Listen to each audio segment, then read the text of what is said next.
过去4天连假，有不少人去观光地区佚佗，就惊讲造成防疫网破空。台大感染科医生是提醒讲，这14天是关键是重点。要过某人3天到4天就会发病，所以讲若是这几天发病人数若较济，大家都要说字啊，要留意这波连假所带来疫情。而且专家讲，发病了后7天内。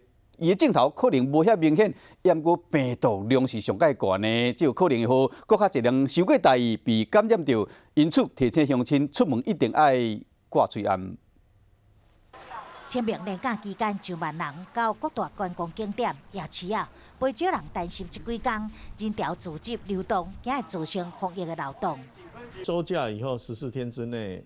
都慢慢就会知道这一波的影响。如果说从3、4天开始，你就开始看到病人冒出头来的话，你就要非常小心了。大概这一波真的是有问题。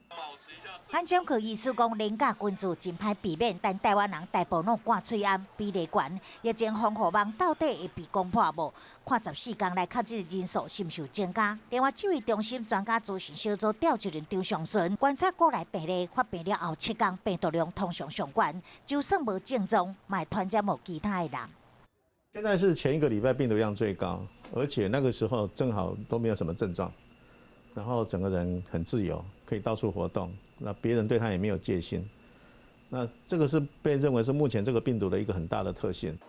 到4月初5，台湾363例确诊中，有15例是无症状。医师提醒，随着疫情的扩散，即马旅游史甲是毋是有症状，已经袂去判断一个人是毋是被感染，所以提醒大家一定爱挂嘴安，做好全面防疫，才会当甲感染风险降到上低。